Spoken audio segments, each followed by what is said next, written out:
But who out there doesn't love Thames, man? Who does not love Thames? Thames would love me, JJ. 2024 music coming in at 97.5 Radio City. 25 minutes to the top of the hour. My name is Jollete. It's my top 10. And with me in studio today is Council Susan Nakavembe Bakawa. She has come here to talk to us and tell us a little bit more about how we can do better in terms of eating better and living better by farming, right?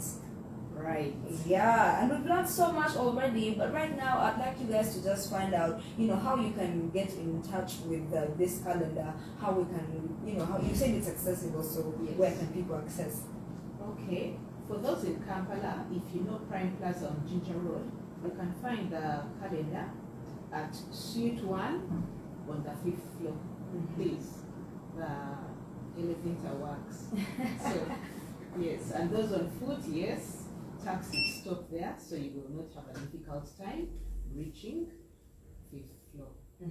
Yes, and at Entebbe, it's found on Portal Road, Entebbe. There is a small, I wouldn't call it small, it's actually big. If you have been to 19 Place, it's on the ground floor at 19 Place, Suite 1. Okay. 19 Place, yes, there is parking and there is also space for taxis to drop you. So please, get on with it. We are looking to eating healthy. This year's resolution is to eat healthy, and part of eating healthy is exercising in the garden and also choosing what you will be eating. Yes. And we talked about, how we're going to get into the other side of, you talked about people who can distribute calendars. How can those also, get in touch? Well, let me repeat the number. It is 0766 751 601. 0766 751 601. This is the line on which you can access the farming calendar. You are all welcome. We are doing retail, we are doing distributorship. If you are outside Kampala, please feel free to call. Most of those slots have not been taken up, so please come. We will serve you well. All right. So now that we said we introduced you as counsel, it's time to get into your counsel duties. It's time to get that legal jacket on. Talk to me a little bit about law school and how you decided that this is what you were passionate about. Well, when I was in law school, when I first went to Fresherhood, I was in Africa Hall. I thought I would be a professor. Oh, wow! Why? Okay. I wanted to teach. Okay. However, along the way, I was introduced to tax law. And I thought I would serve better in tax law. Little did I know that at the end I would be teaching and also doing tax law. Now, taxation is a very interesting area of the law. It is not easy. It's not straightforward because each issue is discussed on its own merit.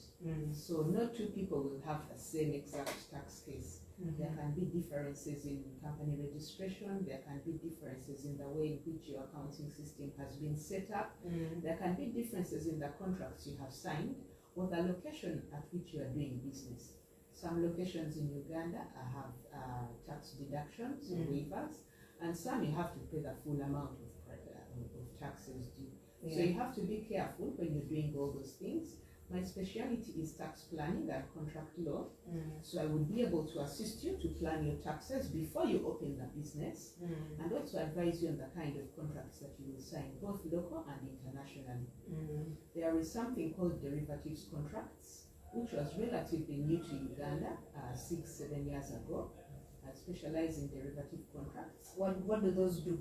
Now, derivative contracts are not the same as the original contracts. There were original contracts that would be 5 to 10 pages that just had the basics. I'm going to sell you this, you will pay me this much in installments, and that is this. I expect the goods in full on this day.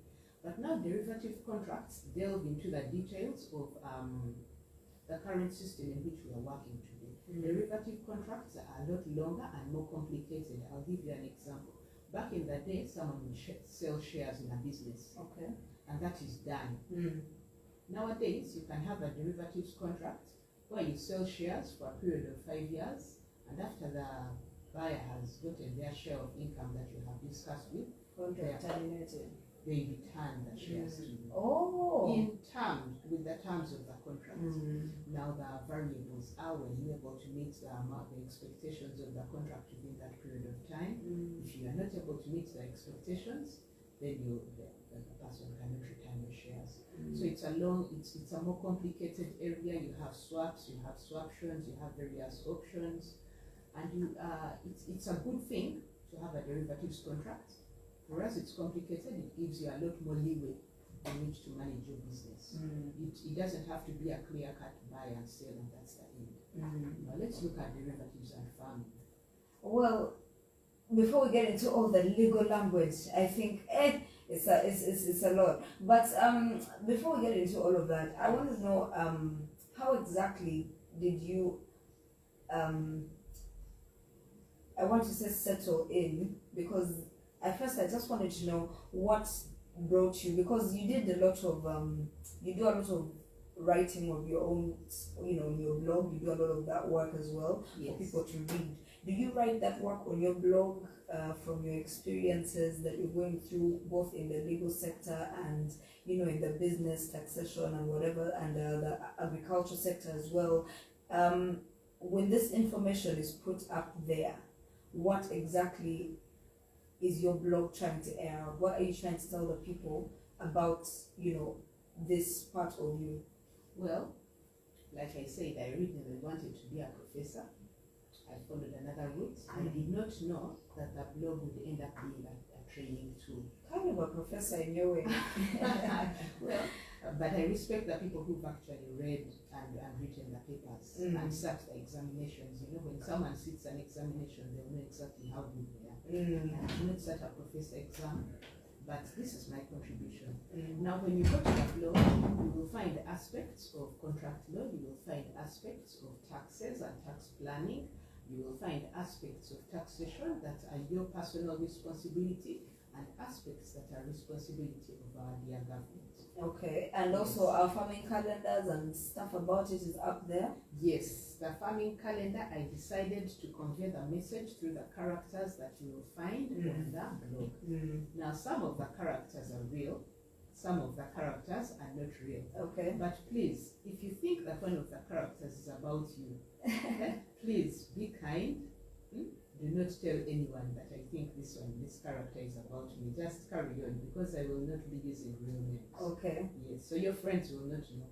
Okay. Yes, unless you're an extremist, none of your friends will know that this particular article is about you. Okay. And without, sounding repetitive, I just want people to actually know some of the benefits that that you're putting out, because that you came out with when you were making this farming calendar. What were the things you were looking at achieving when you were getting into the farming calendar? Okay, let's look at the easiest. The easiest is that the calendar lists the East African states' official public holidays. For planning purposes, if you are in Uganda, you will be able to know that if I go to Kenya on this day is a public holiday. The official offices will not be open. For planning locally, you will easily be able to see that I have this Thursday free, I can plant this or go and weed, and so on and so forth. The other benefits are, when you garden, it's good for your health. You will be able to choose what you eat. You will eat well. You will reduce on the foodstuffs that have pesticides, and you will also have a variety of foods to choose from when you have grown the food crops yourself. Now, when we expand it, there are a lot more people who will be earning an income from the excess food they have grown. Please do not make a mistake of growing food purely for selling. You must fill your belly first, and then you sell off the extra. That's very true. That's very true. I respect that. And aside from the farming calendar, we're talking about everything else and your blog as well. What is the name of your blog? How can people find that particular content that they're looking for, especially on all the laws and taxation and business that you've given them?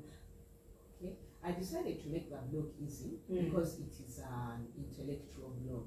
No one wants to read intellectual things every single day, especially when they are not in that field. So I post one article per month. It is 1 page, 1.5 pages. I do not go to 2 pages lest people get fatigued. Okay. So the blog originally was called Render Unto Caesar. But for branding purposes, the blog is now called Susan Nakabende Bakawa blogging as Brenda and Precisa. So before it was difficult for people to access it quickly, but now when you put the name Susan Nakabembe Bakawa, you have access to the blog, you have access to my Instagram, my TikTok, my YouTube, and the rest of my social media. Okay. Of course, there is LinkedIn, there is, which one have I missed? Have I missed any? I don't think you've missed any, but we'll definitely get into those ones that you've missed. We'll make sure to remind you. Okay. And in the meantime, I think let's get back to the music. Your top 3 songs are coming up, and we'll be back right at number 1. Coming in at number 3, Kanye West, Post Malone, titled A Sign of Fade. Texas Hold'em at number 2, and number 1. We'll find out when we're there. Keep it locked.